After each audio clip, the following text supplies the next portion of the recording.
Nathan Miller stepped off the transport shuttle and took a deep breath.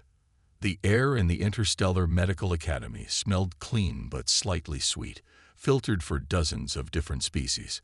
After 20 years as a paramedic on Earth, this one-year teaching assignment felt like both an honor and a vacation. The Academy floated in neutral space, a massive structure of gleaming metal and transparent domes where the brightest medical minds from 17 species came to learn. Paramedic Miller, welcome. A tall, six-limbed blue creature approached him. Two of its arms extended in greeting, while another pair held what looked like a tablet. I am Dr. Xantera, Academy Director. We are pleased you accepted our invitation. Nathan smiled and shook one of the offered hands, noting how cool and smooth it felt. Thanks for having me. I'm looking forward to sharing human emergency medicine with your students. Xantera's face slits pulsed with light, their version of a concerned expression. About that, I should warn you that human medical practices might seem unnecessarily invasive to many of our students.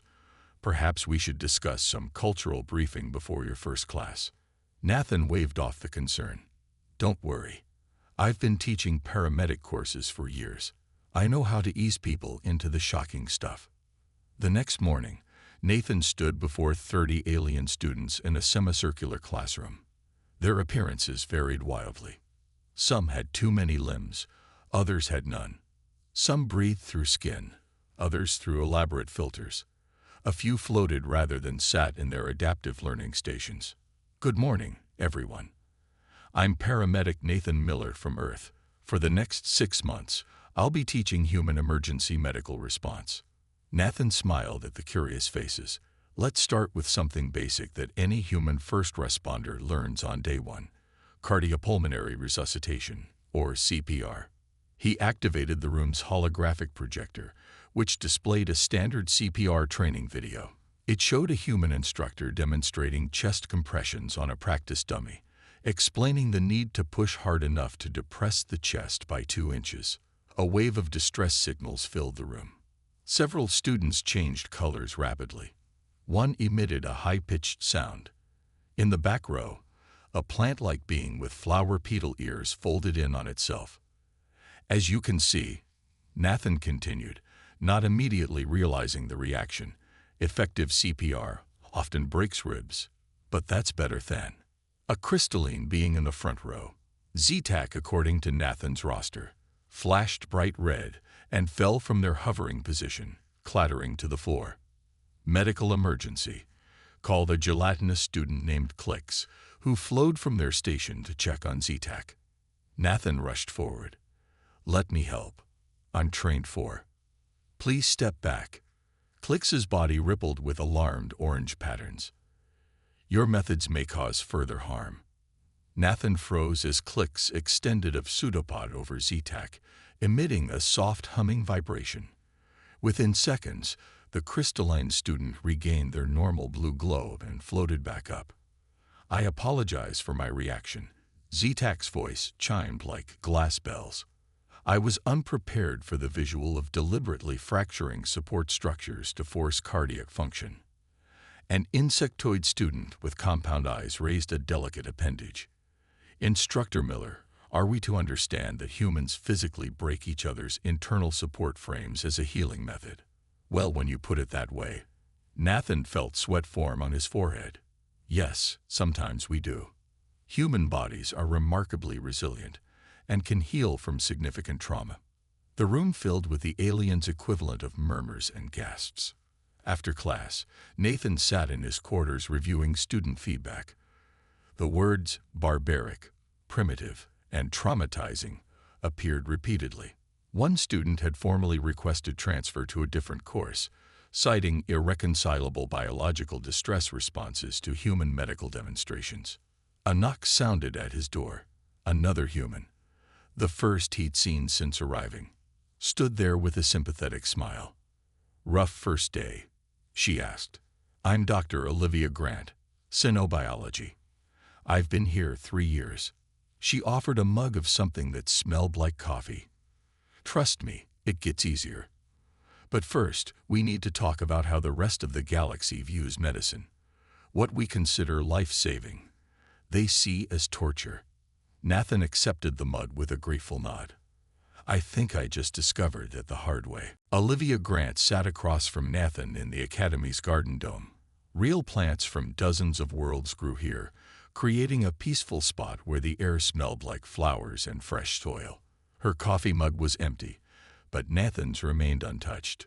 Most species out here evolved beyond physical medicine centuries ago, Olivia explained. She pointed to a floating orb passing by, a medical drone. They use energy manipulation, consciousness transfers, and cellular harmonizers. The idea of physically cutting into a body or breaking bones to save it seems like torture to them. Nathan frowned.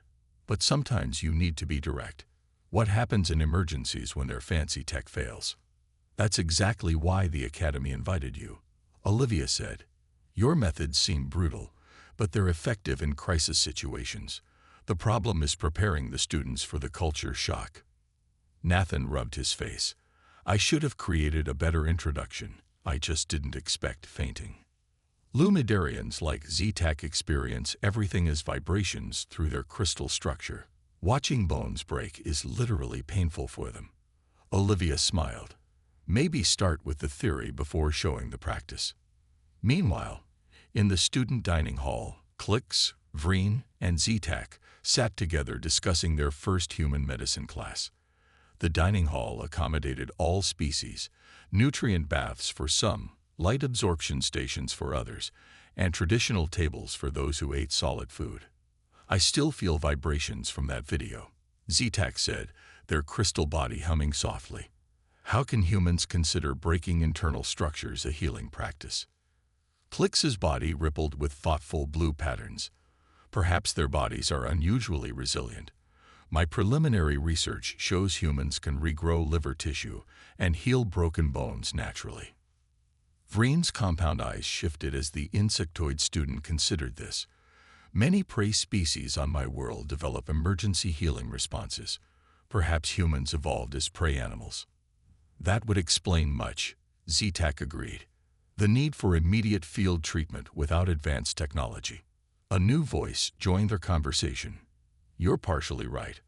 Ryan Parker, a human exchange student studying alien medicine, set his tray down beside them. May I join you? The aliens made welcome gestures, curious about this other human's perspective. Humans weren't always at the top of our food chain, Ryan explained. For most of our history, we had to deal with injuries far from any hospital. Our medicine developed to be practical with minimal tools, but causing further injury to heal, breaking chest supports to restart circulation. Vreen's antennae twitched with confusion. Ryan nodded. It seems contradictory, but human bodies are remarkably good at surviving trauma. Sometimes creating a controlled injury prevents death. Klix extended a pseudopod in Ryan's direction. Would it be offensive to ask about your personal experiences with human medicine? Not at all. Ryan rolled up his sleeve, revealing a long scar. I broke my arm when I was 12. Doctors cut my skin open, inserted metal rods to hold the bone in place, then sewed me back up. I was awake 3 hours later and back playing sports within months. The aliens emitted their species' equivalent of gasps. You were conscious after such an invasion. Z-Tac's color darkened with concern. And you returned to physical activity. Vreen added, antennae quivering. Ryan laughed. That's nothing. My mother had her entire reproductive system removed after a disease. She was home in 2 days. The aliens fell silent, processing this information. Back in his office, Nathan prepared for his next class. He created holographic displays showing human anatomy, healing processes, and the evolutionary reasons behind emergency medical techniques. He included historical context about human medicine developing without advanced technology. Olivia reviewed his materials and nodded approvingly. This is better. Start with why before showing how. And maybe warn them before displaying anything involving needles or chest compressions. Nathan smiled gratefully. I want them to understand, not just endure. They'll come around, Olivia assured him. Just remember, what seems normal to us can seem barbaric to others. And vice versa. What do you mean? Olivia's expression grew serious. Wait until you see how Morzelians like Clix heal severe wounds. Let's just say temporarily merging bodies isn't for the faint of heart. Nathan raised an eyebrow. Now I'm both curious and terrified.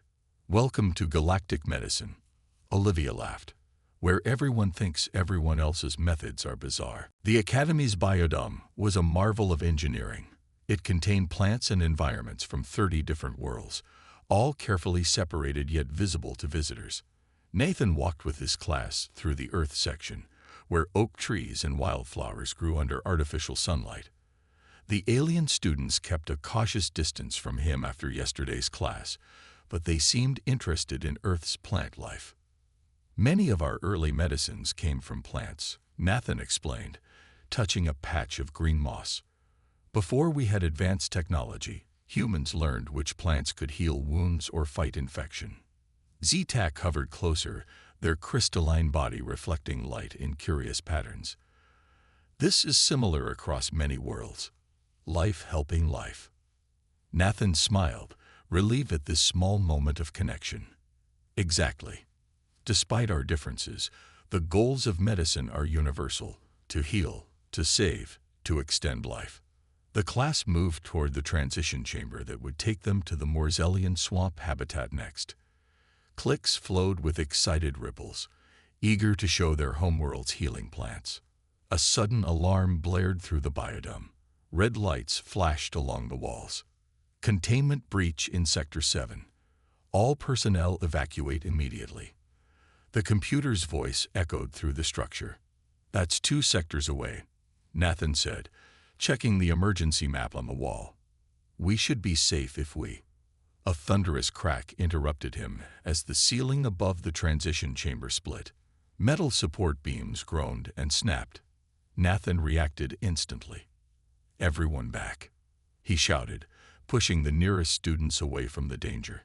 The ceiling collapsed in a shower of debris. Part of the floor gave way too, creating a jagged hole.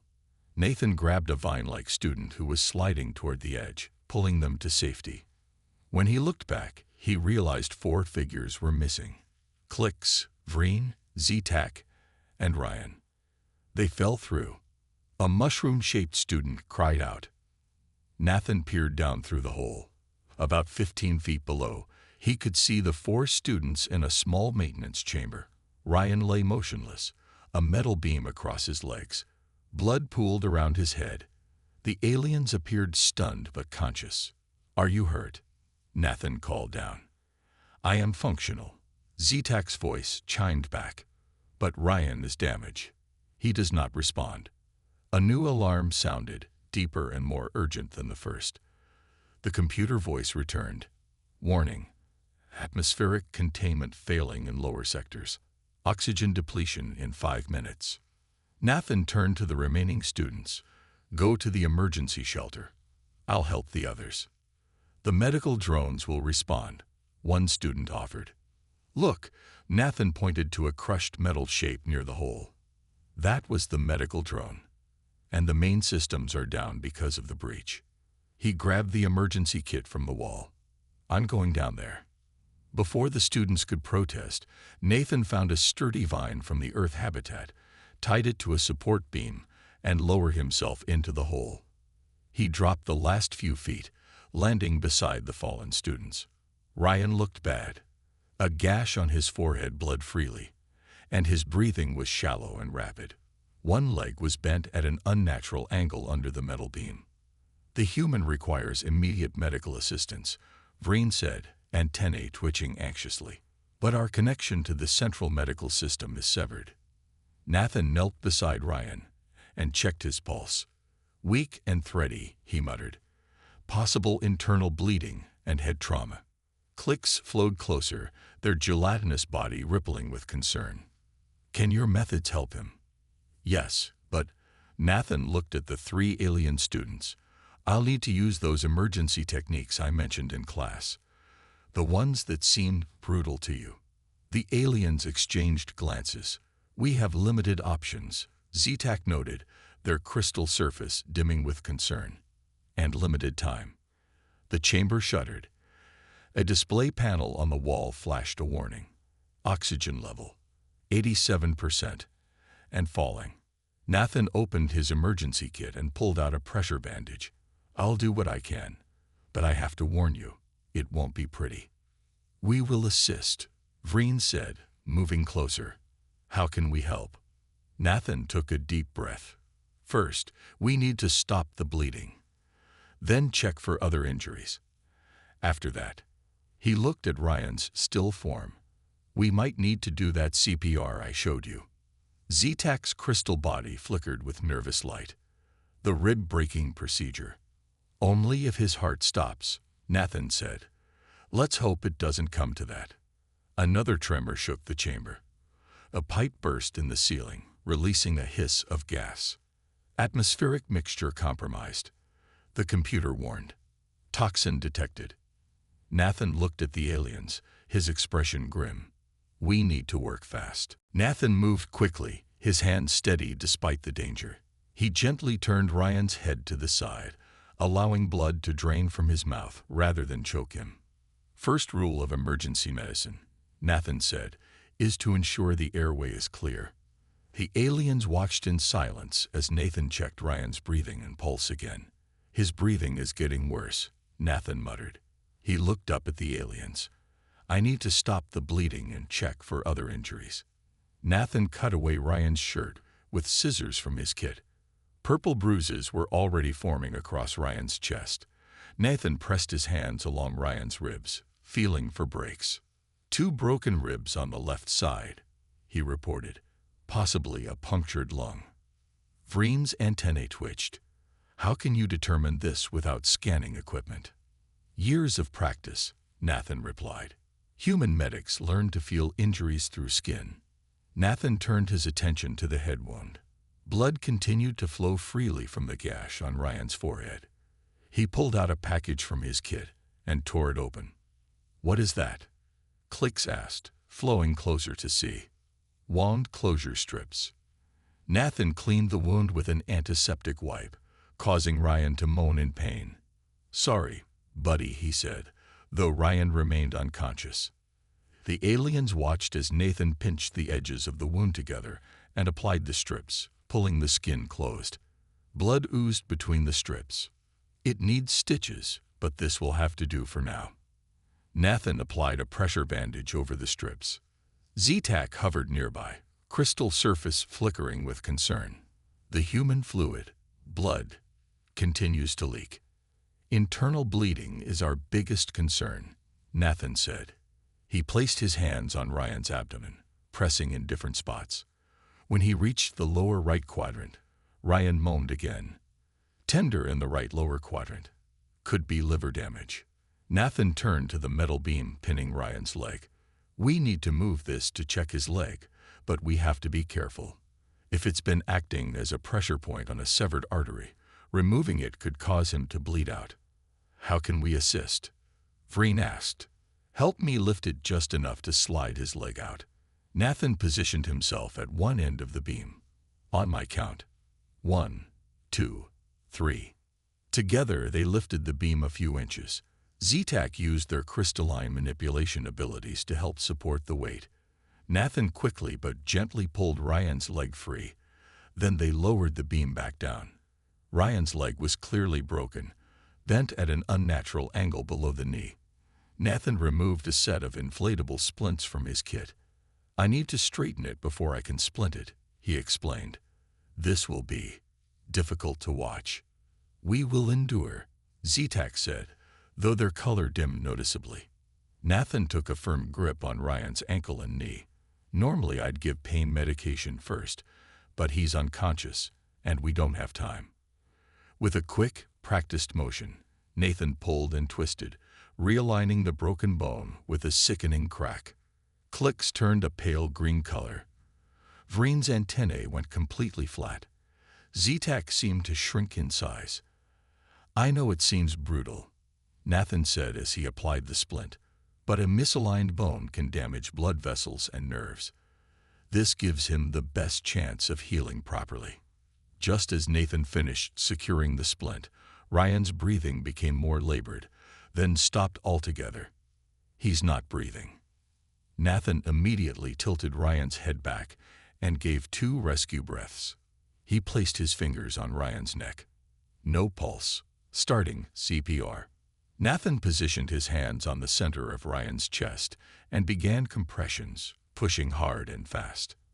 After 30 compressions, he gave 2 more breaths. Is his support structure breaking? Zetak asked, hovering closer. Yes, Nathan said between sets of compressions. It's necessary. The heart isn't pumping blood on its own. A distinct cracking sound came from Ryan's chest during the next round of compressions. Rib just broke, Nathan confirmed, not pausing. It's normal in CPR. Clicks flowed backward in distress. How can breaking more parts help? The heart is a pump, Nathan explained, continuing compressions. I'm manually pumping it from the outside. Breaking ribs is an acceptable consequence if it keeps blood flowing to the brain. After 2 minutes of CPR, Ryan suddenly gasped and began breathing on his own. His eyes remained closed, but his pulse returned. It worked, Vreen said, antennae quivering in amazement. Nathan sat back, breathing hard from the exertion. For now. But he's still in danger. We need to monitor him closely. The chamber shuddered again, and the lights flickered. The oxygen level display now read 74%. And we need to find a way out of here, Nathan added, looking up at the hole they had fallen through. Before we run out of air. The trapped group sat in tense silence, watching Ryan's chest rise and fall with shallow breaths. Nathan continued to monitor his pulse while scanning the chamber for possible escape routes. The oxygen level display now showed 68% and falling. Vreen suddenly moved closer to Ryan, compound eyes fixed intently on the human skin. The insectoid student's antennae extended forward, almost touching Ryan's arm. I detect a chemical reaction occurring in his bloodstream, Vreen said, antenna vibrating rapidly. There are trace elements in the air from the breach. They are reacting with his hemoglobin. Nathan looked up sharply. Are you sure? My species can sense biochemical reactions. It is how we detect predators and prey. Vreen's mandibles clicked with concern. The reaction is slow but progressive. I estimate cardiac failure within 15 minutes. Is it affecting us too? Nathan asked, suddenly aware of his own slightly faster heartbeat. Vreen's head tilted in a negative gesture. No. The toxin binds specifically to iron-based blood cells. Your bodies process oxygen differently than ours. Nathan checked Ryan's pulse again. It was becoming irregular. He needs an antitoxin, but everything's locked down because of the breach. The medical bay might as well be on another planet. Clicks, who had been unusually quiet, moved forward. Their gelatinous body shifted from its normal blue to a determined purple. I may be able to help, Clicks said. Morzelians can process and transform certain compounds within our bodies. Nathan looked skeptical. You mean like a living filter? More like a biological laboratory, Clicks replied. On my world, we serve as emergency treatment for many species. I would need a small sample of the human's blood to analyze the toxin and create a counteragent. Nathan hesitated. Academy regulations strictly prohibited the exchange of bodily fluids between species without proper medical protocols. Without treatment, the human's heart will stop, Vreen stated plainly. And your brutal chest-pumping method may not restart it a second time. Nathan made his decision. He reached for his medical kit and pulled out a sterile lancet. I'll take a drop of blood from his finger. He pricked Ryan's index finger and squeezed until a drop of blood formed. Clicks extended a thin pseudopod toward the blood droplet. This may appear disturbing, but it is less invasive than your methods. The alien touched the blood droplet, which was immediately absorbed into their translucent body. Inside Clicks, the red droplet remained visible as it was carried deeper into their gelatinous form. The alien's body began to pulse with waves of color. Purple, green, then blue. Fascinating compound, hemoglobin. Clicks commented as internal structures within their body surrounded the blood sample. So inefficient yet remarkably adaptive. Nathan watched, amazed at the biological processes visible within Clix's transparent form. What exactly are you doing? Isolating the toxin, analyzing its molecular structure, and synthesizing a neutralizing agent, Clix replied casually. The process takes approximately 3 minutes. Z-Tac hovered closer, their crystalline surface reflecting the colorful changes happening inside Clix. Morzellian biochemistry is one of the wonders of our sector. They can perform in minutes what takes our best laboratories hours. True to their word, within 3 minutes Clix's body produced a small clear bubble that moved to the edge of their form. The bubble separated from their body and held its shape like a tiny water droplet. The neutralizing agent, Clix announced. It should bind to the toxin and render it inert. It is compatible with carbon-based life forms. Nathan stared at the droplet. You want me to give him that? How? Add it to your intravenous fluid, Vreen suggested, pointing to Nathan's medical kit. Nathan hesitated.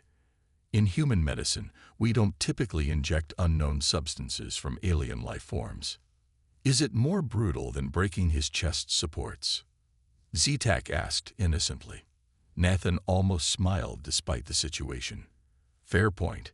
He removed an IV kit from his pack. With practiced hands, he found a vein in Ryan's arm and inserted the needle, then attached a bag of saline solution. If I add your neutralizing agent to this fluid, it will enter his bloodstream gradually, Nathan explained.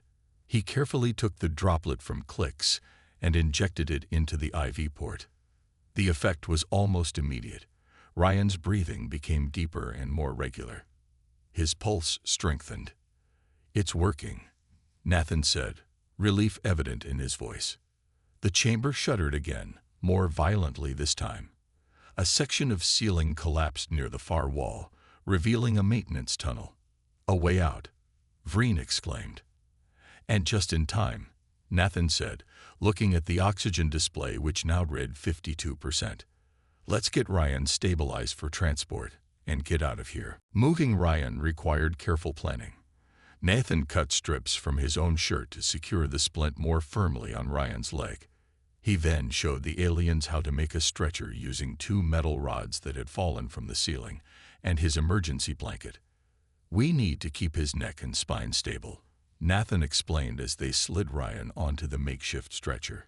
Spinal injuries aren't always obvious but can cause permanent damage if we move him wrong. Z-Tac hovered near Ryan's head. I believe I can assist with stability. The crystalline being extended their form, creating a firm, supportive cradle around Ryan's neck and head. My structure can maintain this position regardless of movement. Nathan nodded appreciatively. That's better than any neck brace in my kit. As they prepared to move through the maintenance tunnel, Ryan's breathing became labored again. Nathan checked his pulse and found it weakening. He's going into shock, Nathan said, concern evident in his voice. His body is struggling to maintain blood pressure after the trauma and blood loss. Nathan elevated Ryan's legs slightly and covered him with the remaining portion of the emergency blanket. He checked the IV to make sure it was still flowing properly. Is there anything else your brutal methods can do? Vreen asked, without any of the judgment the word had carried earlier. Nathan shook his head. Without blood transfusions or more advanced medication, we've done what we can. We need to get him to the medical bay quickly. Z-Tac's crystal surface pulsed with gentle blue light. Perhaps I can help in another way. My species can emit photosynthetic healing vibrations. They accelerate cellular repair in compatible life forms. Is he compatible? Nathan asked. All carbon-based life responds to some degree, Z-Tac replied. It is not as effective as our medical technology, but it may help stabilize him. Do it, Nathan said without hesitation. Z-Tac positioned themselves over Ryan's chest and began to glow with increasing intensity. The light had a strange quality. It seemed to bend and flow directly into Ryan's body, rather than reflecting off his skin. The chamber filled with a low, pleasant humming sound. The vibrations encourage his cells to repair themselves more quickly, Zetak explained. It will not heal major damage, but may help with blood production and tissue stability. As they watched, the color began to return to Ryan's pale face. His breathing became more regular. His vital signs are improving, Nathan said, amazed. How long can you maintain this? For approximately 20 minutes at this intensity, Zetak replied. It depletes my energy reserves. Vreen stepped forward next. I too may offer assistance. My species communicates through sonic patterns that can influence neural activity. I can help regulate his pain responses and prevent his nervous system from overreacting to the trauma. Nathan watched as Vreen produced a series of clicks and subsonic vibrations directed at Ryan. The effect wasn't visible, but Nathan noticed Ryan's tense muscles relaxing slightly. You're essentially giving him a natural sedative and pain reliever, Nathan observed. A crude description, but accurate, Vreen replied. It will help prevent further shock. As the two aliens worked to stabilize Ryan, Nathan turned to Clicks. I didn't mean to leave you out. Is there anything else your species can do to help? Clicks rippled thoughtfully. For serious injuries, Morzelians can temporarily merge with damaged tissue to guide regeneration. However, it requires more extensive biological exchange than the small sample I took earlier. That sounds intimate, Nathan said. It is considered a profound medical service on my world, Clicks confirmed, but it would be unnecessary given our companions' contributions. Nathan looked at the three aliens with new appreciation. You know, when I came here to teach human emergency medicine, I never expected to learn so much about alien healing techniques. Your methods are just as effective as ours, just gentler. And yours are effective because of their directness, Zetak noted, still glowing above Ryan. There is wisdom in both approaches. The oxygen level display flashed a critical warning, 40%. The air was becoming noticeably thinner. We should move now, Vreen said. Can you maintain your healing while we travel? They asked Zetak. Yes, though at reduced intensity. Nathan checked Ryan one final time before they prepared to enter the maintenance tunnel. Let's go. And thank you all. I think Ryan is getting the best of both worlds right now, human emergency medicine and alien healing techniques working together. As if in response, Ryan's eyes fluttered slightly, though he remained unconscious. He's fighting, Nathan said. Let's get him out of here. 6 weeks after the biodome accident, Nathan stood in a much larger classroom than he had on his first day. Students from all 17 species at the academy filled the seats, with more watching via holographic projection. The incident had become famous throughout the academy, and Nathan's emergency medicine course was now the most requested class in the curriculum. Ryan Parker sat beside Nathan at the front of the room, his legs still in a brace but otherwise fully recovered. The former patient was now Nathan's teaching assistant, helping demonstrate human resilience and recovery processes. Today we're discussing integrated emergency response. Nathan began. As you all know, each species has developed unique approaches to medicine based on their biology and environment. Our goal is to find ways these approaches can work together. Ryan stepped forward. I'm living proof of what integrated medicine can accomplish. Human emergency techniques kept me alive long enough for alien healing methods to work. Without both, I wouldn't be standing here today. The door slid open, and Director Xantera entered with a delegation of officials from various worlds. Please continue, Paramedic Miller. Our visitors are here to observe your new curriculum. Nathan nodded and activated a large holographic display. Let's review what we've learned about combined approaches. First, we have human emergency medicine. Direct physical intervention designed to stabilize life-threatening conditions with minimal resources. The display showed Nathan performing CPR on Ryan, setting his broken leg, and applying pressure bandages. Second, we have Lumidarian vibrational therapy. Z-Tak floated forward, demonstrating the healing light they had used on Ryan. This accelerates cellular regeneration and reduces inflammation. Third, arthropy and neural regulation. Vreen stepped up, producing the gentle sonic patterns that helped manage pain and prevent shock. This stabilizes the nervous system's response to trauma. And fourth, Morzelian biochemical synthesis. Clicks flowed to the front, their body shifting colors. We can analyze toxins and create antidotes within our own biological systems. Nathan looked out at the diverse group of students. What we once saw as primitive or bizarre in each other's methods, we now recognize as valuable adaptations to different evolutionary paths. The future of galactic medicine isn't about replacing one approach with another. It's about integration. Director Xantera stepped forward. The Academy Council has approved the establishment of a new department, Emergency Medical Integration. Paramedic Miller will serve as its first director, along with specialists from each major species. The announcement was met with enthusiastic approval from the students. After class, Nathan met with Clicks, Vreen, and Z-Tak in the Academy's Garden Dome. The same one that had partially collapsed 6 weeks earlier, now fully repaired. Your final evaluations were outstanding, Nathan told them. You've mastered both the theory and practice of human emergency medicine, and you have become proficient in our methods as well, Z-Tak noted. Your light sensitivity is approaching that of a novice Lumidarian. Nathan smiled. I still can't believe you three are planning to specialize in human-compatible medicine. There aren't many humans out here in this sector. That will change, Vreen predicted. As more species travel beyond their home systems, understanding different biological needs becomes essential. Clicks rippled with agreement. I find human biology fascinating. Your adaptability and resilience offer valuable lessons for all medical practitioners. An emergency alert suddenly sounded throughout the academy. Medical response teams to Docking Bay 7. Transport shuttle collision with multiple species injuries. Nathan and his 3 students exchanged glances. Without a word, they rushed toward the emergency transport platform. Other medical teams were already gathering, some carrying advanced alien technology, others with simple human-style medical kits. As they boarded the transport, Nathan looked at the diverse group of responders. 6 weeks ago, they would have worked separately, each using only their own species methods.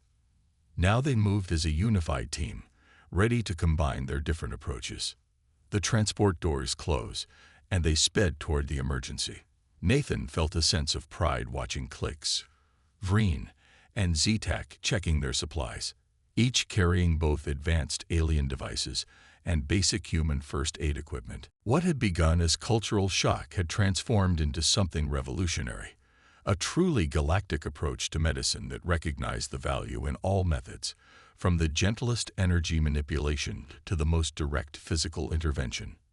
As they arrived at the scene, Nathan knew that the patients waiting for them, whatever their species, would benefit from this new integrated approach. The brutal human methods that had once horrified his students were now just one essential part of a much larger, more comprehensive system of healing.